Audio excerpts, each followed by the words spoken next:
भगवान की जय हो। यह जीवन बहुत ही अनमोल है और हम इसको यह मान करके खो देते हैं कि हम कर रहे हैं। ध्यान रखिएगा, यदि 1 लाख गायों के बीच में आपकी भी गाय है तो आप पहचान नहीं पाएंगे कि हमारी गाय कौन है।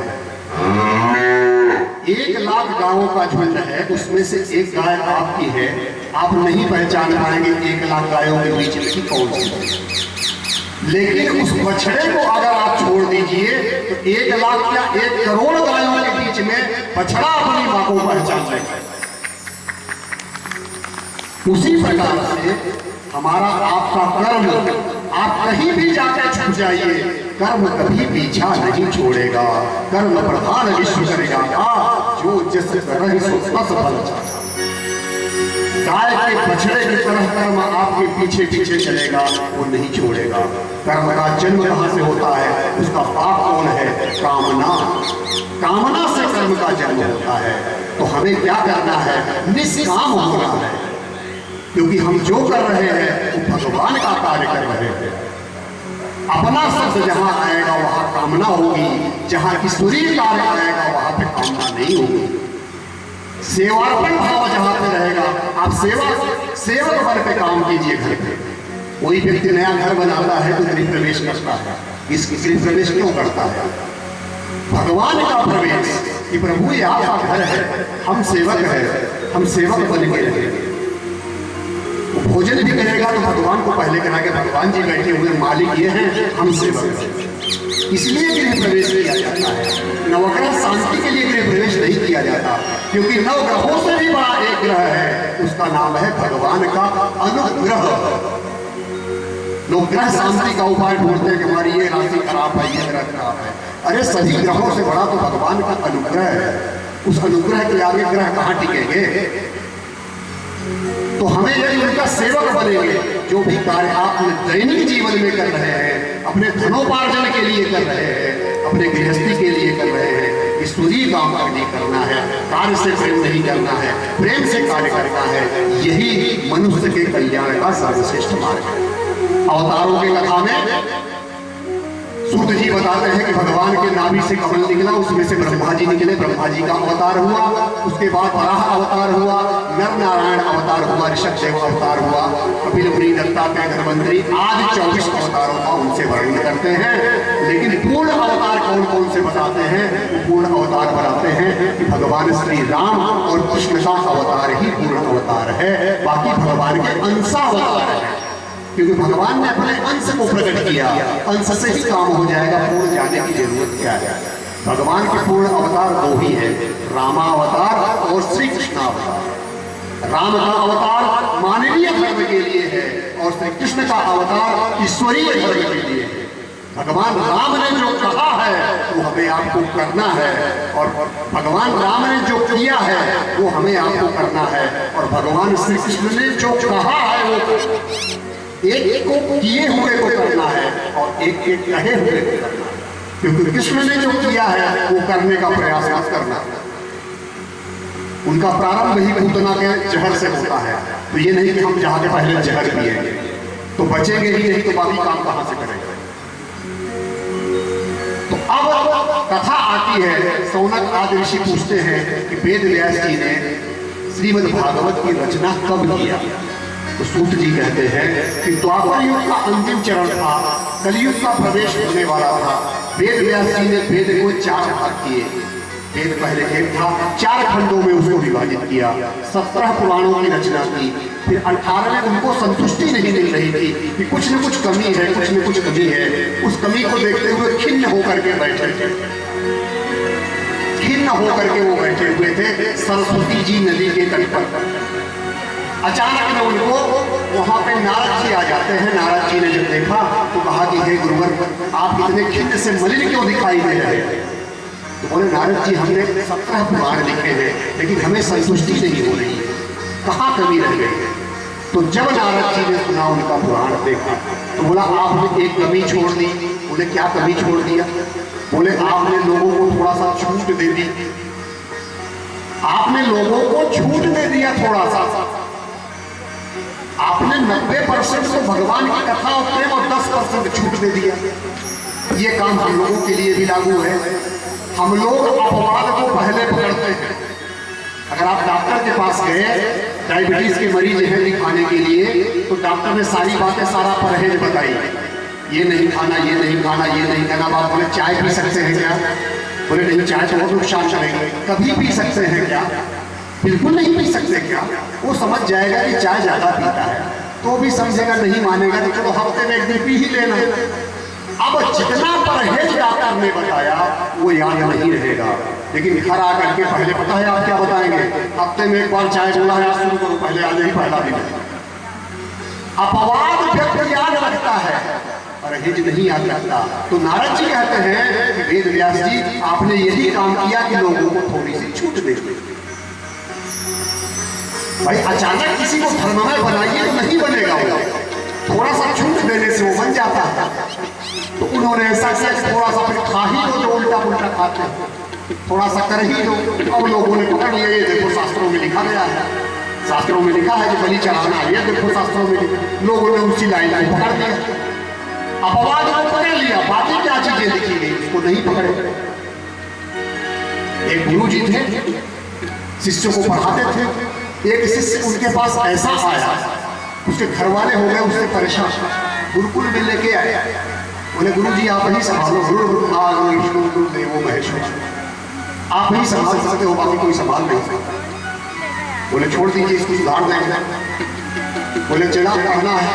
बोले गुरु जी सब करूंगा, एक चीज से हम नहीं मानेंगे। बोले क्या? तो बोला मैं बीड़ी बहुत पीता हूं, बीड़ी पिए बिना मैं नहीं रहता, बाकी आप जो भी करा लीजिए सब करूंगा, लेकिन बीड़ी जरूर पियूंगा।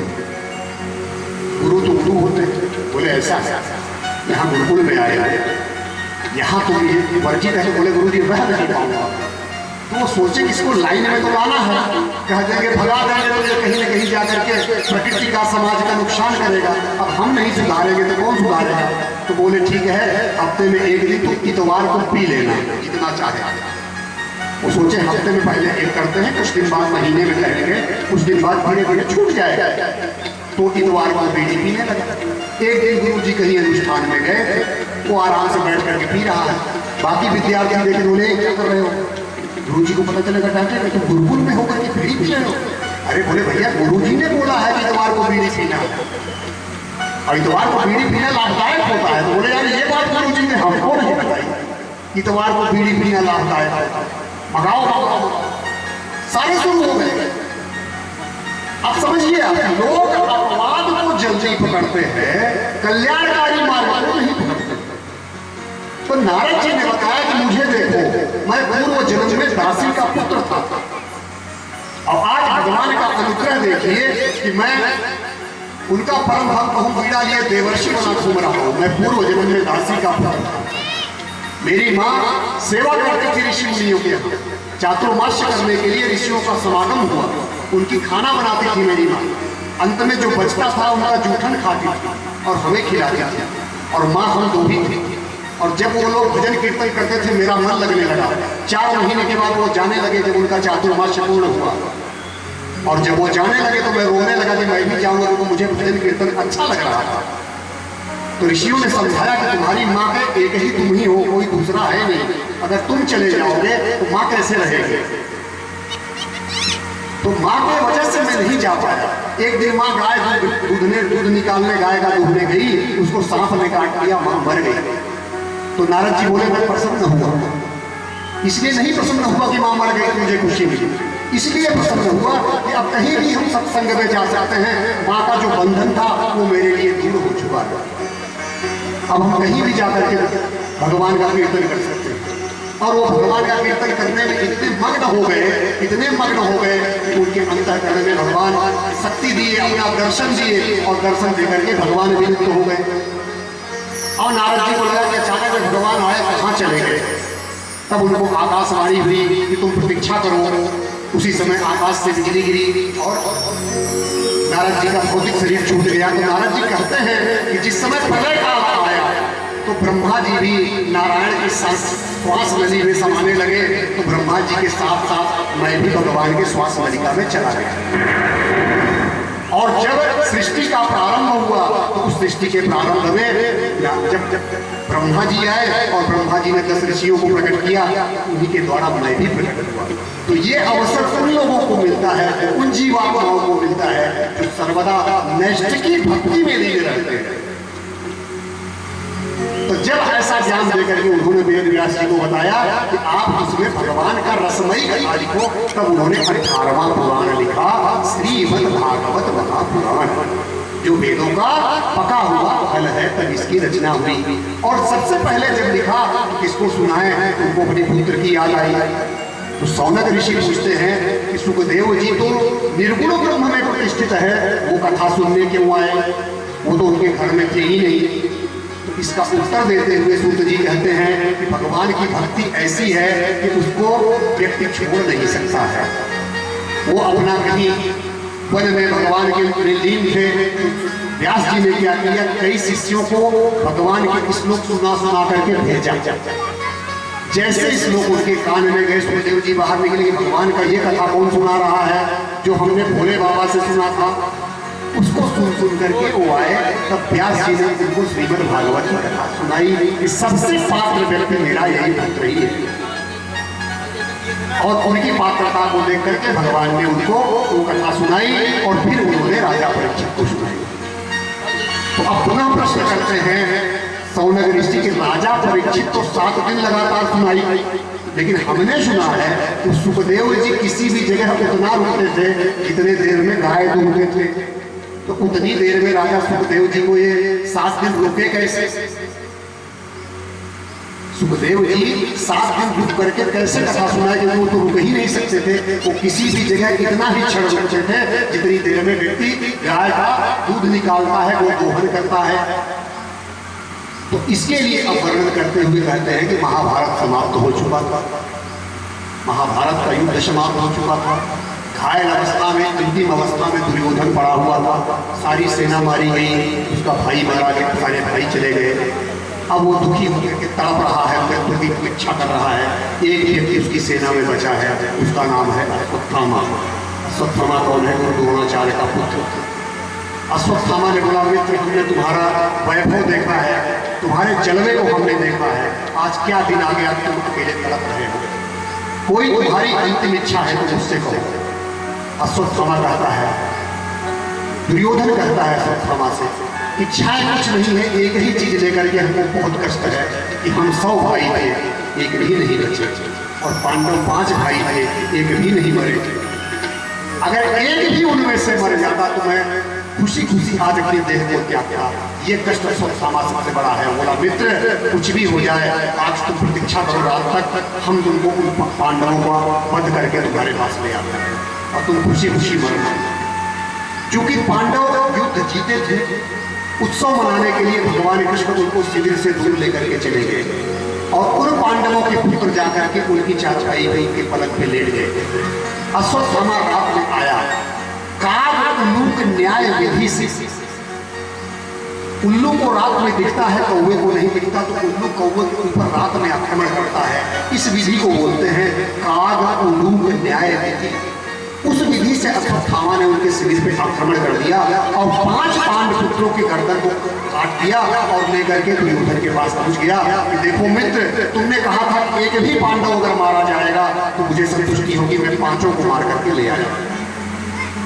जब दुर्योधन देखा तो और दुखी हो गया, बोले क्या किया अश्वत्थामा, तुमने तो हमारे कुल में पानी देने के लिए किसी को नहीं छोड़ा, इन बच्चों को तुमने क्यों मार दिया?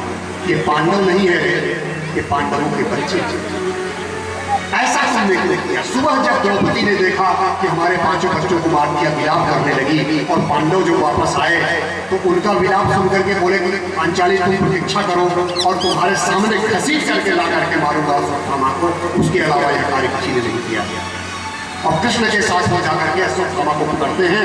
भगवान श्री कृष्ण कहते हैं कि अर्जुन देर मत करो, अश्वत्थामा को पकड़ लिए हो, तुरंत इसका वध करो।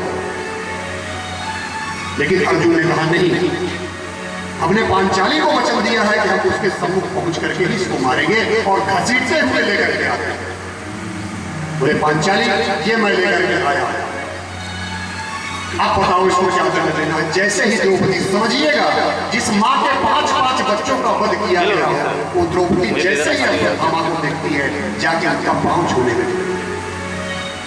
छछाणी है, उन्होंने छछाणी धर्म निभाया, ये ब्राह्मण है, बोलती है हे पार्थ ये ब्राह्मण है, और ब्राह्मण के बाद ये हमारे गुरु का पुत्र है। आज अपनी माँ के लिए यही एक सहारा बचा है। अगर हमारे बच्चे चले गए तो तुम 5 पति तो हमारे पास हो, लेकिन गौतमी माँ के लिए उनके पति भी चले गए, यही एक बेटा है, वो बुढ़िया माँ मर जाएगी इसके लिए। तो ये गुरु पुत्र है, एक ब्राह्मण है, वो जाके अपना पाँव छूती है, स्वक्षमा बधा हुआ है, और द्रौपदी कह रही है कि इसको छोड़ दो, उसको माफ कर दो। अर्जुन कहते हैं कि मैंने प्रतिज्ञा किया, मैं माफ नहीं करूंगा। अब देखिए यहाँ 2 गुट हो गया। धर्मराज जी, नकुल, सहदेव, द्रौपदी एक तरफ हो गए, गुरु पुत्र है माफ कर दो, और भीमसेन जी और अर्जुन एक तरफ हो गए कि बिल्कुल नहीं मानेंगे। अर्जुन बोले भीम भैया, अरे बोले इसको तो बिल्कुल पकड़ करके जब तक चीर नहीं दूंगा मानूंगा नहीं। अब दुविधा में फंस गए। धर्मराज युधिष्ठिर बोल रहे हैं कि नहीं छोड़ दो, भीम और अर्जुन कर रहे हैं कि हम क्षत्रिय हैं, प्रतिज्ञा किए हुए हैं, अगर इसका वध नहीं करूंगा तो अपना आत्मदाह करूंगा। अब बताइए किया क्या जाए। तो जब ये लोग पांडव कहीं फंसते थे तो इनके सलाहकार कौन है? भगवान श्री कृष्ण। तो जब उनकी तरफ देखे तो खड़े होकर के मुस्कुरा रहे हैं टेढ़ी टांग वाले। तो बोले आप काहे लिए वहां खड़े होकर मुस्कुरा रहे हो, उपाय तो बताइए। अब हम 2 पक्ष में बढ़ गए, पांचाली कह रही है और भैया कह रहे हैं कि मारना नहीं, ब्राह्मण है, और हम लोग प्रतिज्ञा किए हैं, तो क्या करें प्रभु, सलाह तो दीजिए। कृष्ण भगवान जी सलाह दे रहे हैं जो शास्त्र में लिखा है वही करो। तो बोले शास्त्र में क्या लिखा है? तो बोलते हैं ब्रह्म दुर्नहंतव्यम आगताई वधार हरः। ब्राह्मण का कभी भी वध नहीं करना चाहिए और आगताई को कभी छोड़ना नहीं चाहिए। ब्राह्मण का कभी वध नहीं करना चाहिए। ये किसके पक्ष की बात हो गई? द्रौपदी। और आगताई को कभी छोड़ना नहीं चाहिए, ये किसके पक्ष की बात हो गई? अर्जुन। अब वो लोग बोले ये आप क्या बता रहे हैं? एक तरफ कह रहे हो वध नहीं करना है, एक तरफ कह रहे हो छोड़ना भी नहीं है। तो टेढ़ी टांग वाले को समझ पाना बहुत मुश्किल है। उनका नाम भी टेढ़ा, रूप भी टेढ़ा, आंखें भी टेढ़ी, खड़ा होना भी टेढ़ा। भगवान राम को लीजिए, नाम कितना सीधा, राम, खड़ा एकदम सीधे। कहीं मूर्ति देखिए सीधी मूर्ति, जरा टेढ़ी टांग वाले को देखिए, नाम भी कृष्ण, यहाँ यहाँ दर्द होने लगे। खड़ा भी टेढ़ा, शरीर भी टेढ़ा, आंखें भी टेढ़ी, बात भी टेढ़ी। ब्राह्मण है, मारना नहीं, आता आई है, छोड़ना भी नहीं। लेकिन अर्जुन उनके पक्के चेले समझ गए कि भाई किसी का अंग भंग करना ही उसको मृत्यु दंड देना है। बॉटल इनको दे देना पानी। उसके मस्तक पर मणि लगी हुई थी, उस मणि को तलवार से निकाल करके उसके बाद उसको छोड़ दिया। इतना वो अपमानित हुआ कि उसने जाकर के उत्तरा, केवल एक बची थी उनकी बहू अभिमन्यु की पत्नी उत्तरा, उसके गर्भ में परीक्षित महाराज थे, उसने सीधा ब्रह्मास्त्र का प्रयोग कर दिया उत्तरा के गर्भ में, और वो बच्चा छोटा सा अंदर जाकर के चलना शुरू हो गया। उत्तरा बाहर निकलती है, पाही माम शरणागता। इधर कृष्ण जी तैयार हो रहे हैं कि द्वारका गए बहुत दिन हो गया, और उत्तरा आकर के सीधा श्री कृष्ण के चरणों में पाही माम। ध्यान दीजिएगा, ज्ञान की बात। द्रौपदी जी की जब चिरहरण हो रहा था तो उन्होंने पहले अपनी शक्ति लगाई, बाद में अपने पतियों की तरफ देखा। जब पतियों से भी हार गई कि ये भी सिर नीचे कर लिए, तो द्रोणाचार्य कृपाचार्य की तरफ देखा। जब सारी शक्ति चली गई तब उसने कन्हैया को याद किया। और भगवान तभी आते हैं जब हम उन्हें बुलाते हैं। हम क्या करते हैं, पहले अपने दिमाग से काम कर लेंगे, उसके बाद अपने घर वालों की ताकत से कर लेंगे, पैसे से कर लेंगे।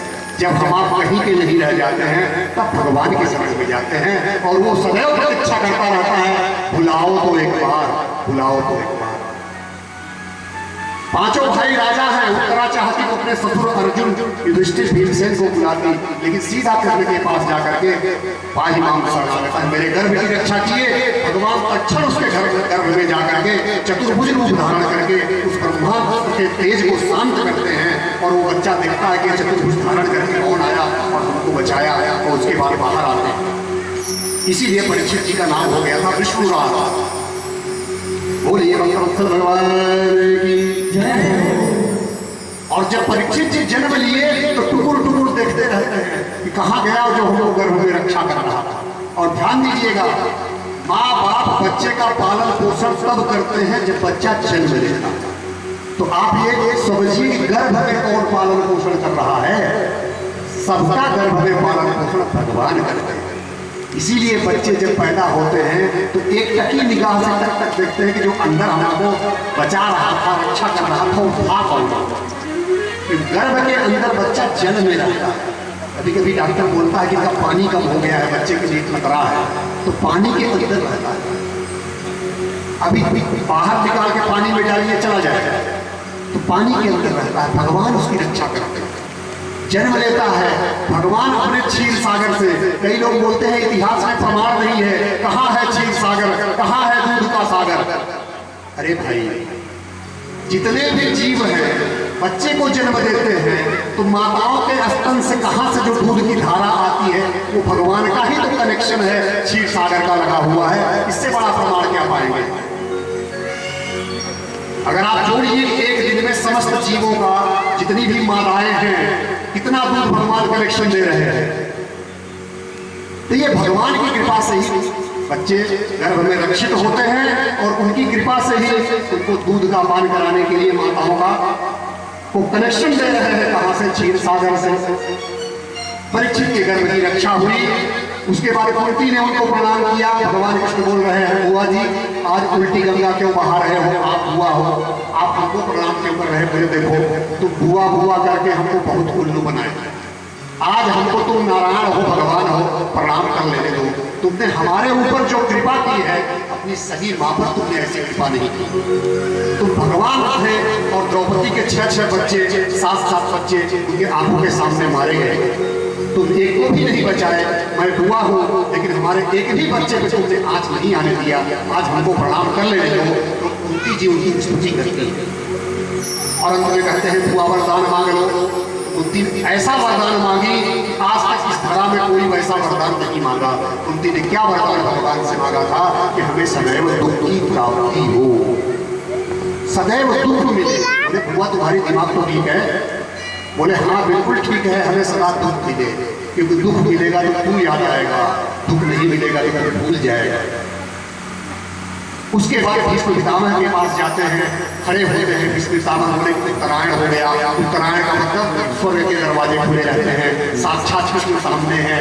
उनकी स्तुति करते हुए और अपने युधिष्ठिर और पांडवों को ज्ञान देते हुए मंद मंद मुस्कुरा रहे हैं भगवान श्री कृष्ण। उनके सामने भीष्म पितामह ने अपने भौतिक पार्थिव शरीर को त्याग किया। फिर भगवान कृष्ण चले जाते हैं अर्जुन के साथ द्वारका। 7 महीने बाद अर्जुन आए और आते ही उनका मुंह बहुत मलिन है, इतना मलिन है कि देख करके सारे पांडव घबरा जाते हैं। अब शकुन दिखाई देता है। बोले अर्जुन क्या हो गया? अर्जुन गिर पड़े, रोने लगते हैं। बोले कि भगवान जो हमारे साथ ही थे, हमारी सब जगह सहायता किए, लाक्षागृह से लेकर हमारे रक्षक थे, अब वो धरा धाम में नहीं रहे। धरा छोड़ करके भगवान श्री कृष्ण चले गए।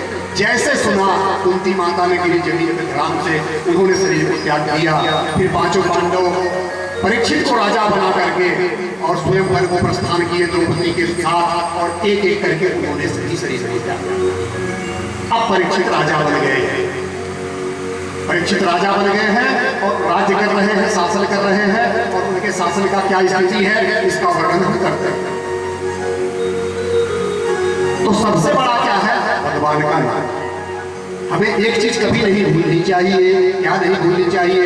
कि राम नाम सुखदाई, भजन करो भाई, ये जीवन दो दिन का।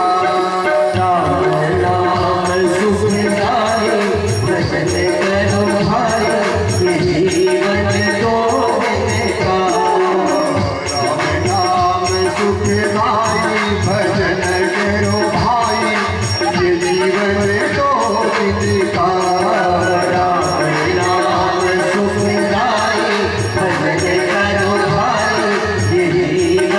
दो दिन का।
सार है। ये जीवन 2 दिन का राम नाम सुखदाई भजन करो। कर्तव्य पालन ही भजन है, जो कार्य कर रहे हैं भगवान का है ऐसा मान करके गृहस्थ जीवन का कार्य करना, अपने दैनिक जीवन का कार्य करना, भगवान को मान करके यही उनकी पूजा है। अब परीक्षित राजा बने, बड़े हुए। एक दिन वो अपने शिविर से आगे जा रहे थे तो एक आश्चर्यजनक घटना देखते हैं परीक्षित महाराज। एक बैल और एक गाय खड़े होकर के आपस में वार्तालाप कर रहे हैं। बैल के 4 पैर होते हैं लेकिन 3 नहीं है, एक पैर पे बैल खड़ा हुआ है और गौ माता रो रही है। बैल गौ माता से पूछता है कि हे देवी क्यों रो रही हो? क्या तुम हमारे पैर फूटने की वजह से तुम दुखी हो? क्या कलयुग का प्राकट्य हो रहा है इसलिए दुखी हो? क्या इस धराधाम से अपनी लीलाओं का संवरण करके भगवान श्री कृष्ण गोकुल धाम चले गए, उनके जाने से रो रही हो? क्यों रो रही हो? धरती माता कहती है कि हमको भगवान के जाने का दुख नहीं है। वो जिसलिए आए थे उनके जाने के बाद परिस्थितियां पुनः वही निर्मित होंगी। धर्म के जो बैल है वो धर्म का रूप है, जो धरा है वो गौ का रूप है, गाय का रूप जो है वो पृथ्वी है, और जो बैल है वो धर्म का रूप है। धर्म के 4 पैर होते हैं, तप, शौच, दया और सत्य। तप, शौच, दया और सत्य। तप का मतलब होता है इंद्रिय संयम, इंद्रिय जय, मन पर विजय होना। इंद्रियां हमारे इशारे से चल रही हैं, हम इंद्रियों के इशारे से नहीं चल रहे हैं, इसको बोलते हैं तप। हम जैसा चाहे वैसा मेरा इंद्रियां कर रही हैं, इंद्रियां जैसा चाहे वैसा हम नहीं करते। शौच का मतलब है अंदर और बाहर की पवित्रता, और दया कहते हैं प्राणी मात्र के प्रति दया। क्योंकि ऋषि मुनियों ने जो शास्त्र भी लिखे हैं करुणा और दया के भाव से लिखे हैं। अगर घर पे हमसे कोई खाना नहीं खाया गया और 2 रोटी बची हम भिखारी को दे दिए, इसको दया नहीं कहते हैं, करुणा नहीं कहते। करुणा वो है जो एक माँ को अपने बच्चे का दुख देख करके अपना दुख समझ में आता है। बच्चे को चोट लगती है तो माँ को दर्द होता है, जो दूसरे के दुख को अपना दुख मान करके दुखी हो उसे करुणा कहते हैं, उसे दया कहते हैं। तो धर्म के तप हो गए, शौच हो गए और दया हो गया और सत्य, इन्हीं 4 पैरों पे धर्म चलता है। ये 4 जिन व्यक्तियों के पास है वो अपने आप को धार्मिक कह सकता है। अगर आप अपने आप को धार्मिक कह रहे हैं लेकिन किसी को मारने काटने में संकोच नहीं है तो आप धार्मिक कैसे हो सकते हैं? क्योंकि धर्म के यही 4 पैर भागवत बता रहा है। अब वहां पे पहुंच गए परीक्षित महाराज। उन्होंने देखा, उन्होंने सांत्वना दिया, पृथ्वी को सांत्वना दिया और समझ गए और धर्म से पूछे जो बैल के रूप में हैं कि आपकी यह दुर्दशा किसने किया? आप एक पैर पर खड़े हुए हैं, यह दुर्दशा करने वाला कौन है, हमें बताएं। अब देखिए कैसे वो पहचानेंगे कि यह धर्म है। अगर वो लक्षण वो हमारे आपके अंदर भी है तो हमें आपको भी धर्म के रूप में माना जाएगा। जब परीक्षित महाराज पूछते हैं धर्म से कि बताइए आप कौन है, तो धर्म ये दुख क्यों हुआ आपको, किसने आपको दंड दिया है? धर्म कहता है कोई दंड नहीं देता, हम व्यक्ति अपने कर्म का दंड पाता है, किसी का कोई दोष नहीं है, कि भगवान का प्रारब्ध है। तुरंत परीक्षित समझ गए कि आप साक्षात धर्म हो, कि कोई धर्म वाला व्यक्ति कभी किसी की निंदा नहीं करेगा, कभी किसी का दोष नहीं देगा। वो अपने प्रारब्ध को मानेगा, अपने भाग्य को मानेगा, दोष किसी को नहीं देता है। परीक्षित तुरंत समझ गए कि आप साक्षात धर्म हैं और सांत्वना देते हैं कि मैं राजा हूँ। हमारे दादाजी अर्जुन चले गए, हमारे भीमसेन चले गए, लेकिन मैं उनका वंशज हूँ, आप चिंता मत करिए। उसी समय एक धनुष बाण लेकर के काला को रूप धारण किए, मुकुट पहने हुए आकर के उनको पीटना शुरू कर देता है। धनुष बाण तलवार निकाल करके परीक्षित महाराज खड़े हो जाते, कौन है तू? हमारे राज्य में इस तरह से हिंसक वृत्ति करने वाला तू है कौन? तुम्हारी कैसे औकात हुई कि हमारे राज्य में आकर के तुम इनके ऊपर अत्याचार कर रहे हो? और जैसे ही महाराज ने तलवार निकाला वो उनके पैर में लेट गया। पाहिला पाहिला और क्षत्रियों का यह धर्म है कि जब उनके आगे कोई शरणागत हो जाता है तो नहीं मारते, तलवार को वापस उन्होंने म्यान में डाल दिया। बोले तुम अपना परिचय दो, कौन हो? बोला प्रभु मैं कलयुग हूं, मैं कलयुग हूं, अब मेरा शासन शुरू होने वाला है। तो बोला दुष्ट कहीं के, तुमको मालूम नहीं है कि यहाँ का राजा मैं, मेरे पूर्वजों का नाम तुमने नहीं सुना, हमारे वंश की रक्षा करने वाले भगवान मधुसूदन का नाम तुमने नहीं सुना, गांडीवधारी हमारे बाबा अर्जुन को तुम नहीं जानता, तुम्हारी हिम्मत कैसे हुई कि तुम हमारे राज्य में आ गए, जाओ यहां से। कहता है भगवान राजन, हम जहां जाते हैं चारों तरफ तो आप ही का राज्य है, आप तो चक्रवर्ती हैं, कौन सी ऐसी जगह है जहां के राजा आप नहीं हैं? जाएं तो जाएं कहां? इसलिए हमें रहने की जगह दीजिए, क्योंकि हमारी एक विशेषता भी है। बोले क्या विशेषता है? बोले हमारे राज्य में हमारे समय में कोई भगवान का नाम भी लेगा ना तो साक्षात उसको मोक्ष मिलेगा। कलयुग केवल नाम आधारा, सुमिर सुमिर नर उतर ही पारा। ये कलयुग की विशेषता है, अन्य युगों में नहीं है।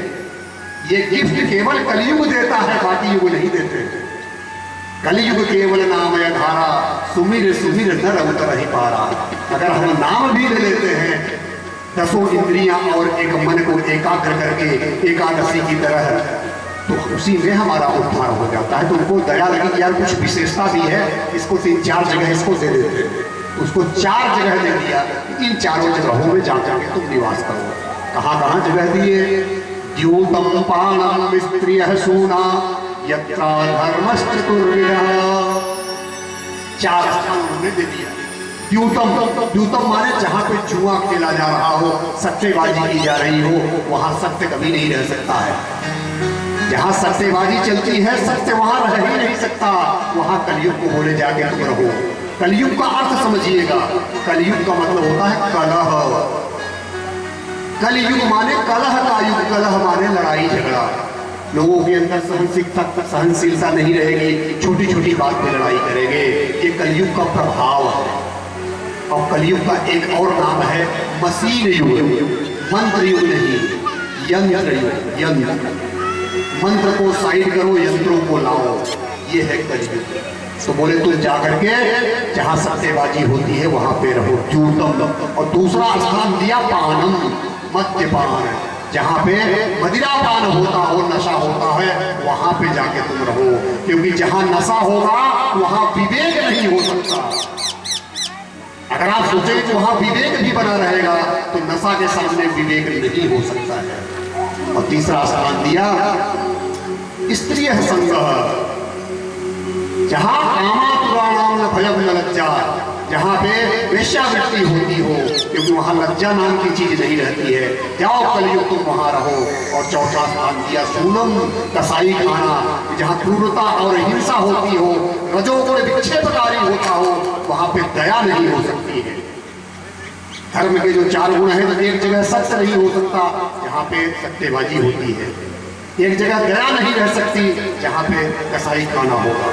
तो बोले इन्हीं 4 जगहों पे जाकर के तुम रहो, बाकी जगह हमारे लोगों को तुम कुछ भी नहीं करना, नहीं तो मैं यहाँ का राजा।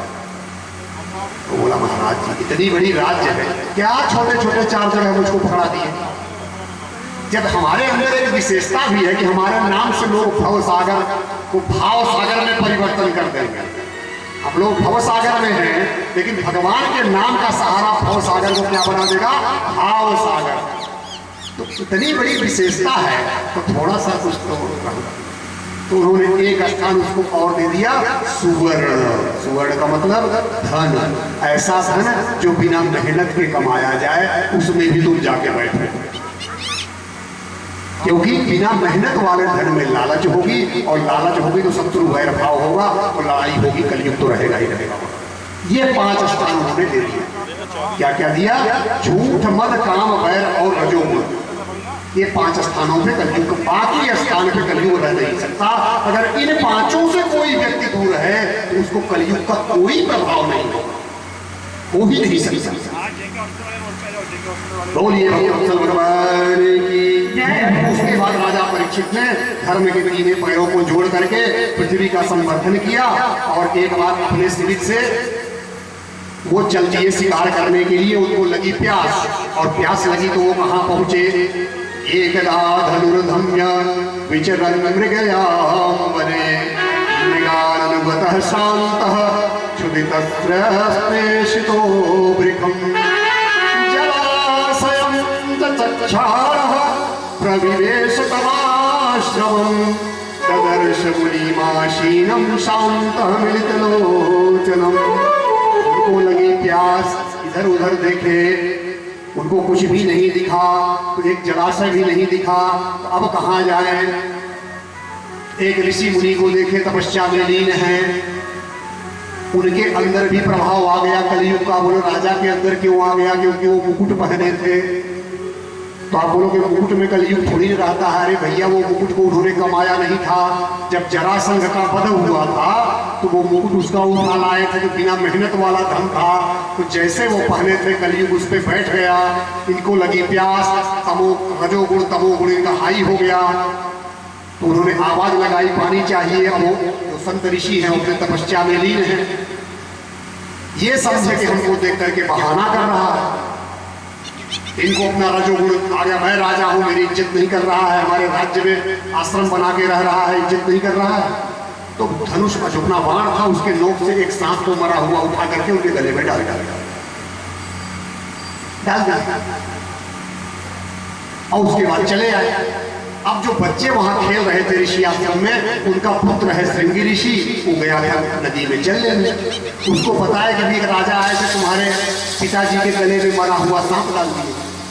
श्रृंगी ऋषि आया, देखा तो रोने लगा फूट फूट करके कि मेरे पिताजी की बेइज्जती, और गंगा जल लेकर के श्राप दे दिया। जो भी राजा इस तरह से है, अपने आप को समझता है उच्चिष्ट भोगी, कौओं के समान है, अन्याय करता है, आज के 7 में दिन उसको तक्षक सर्प दसेगा।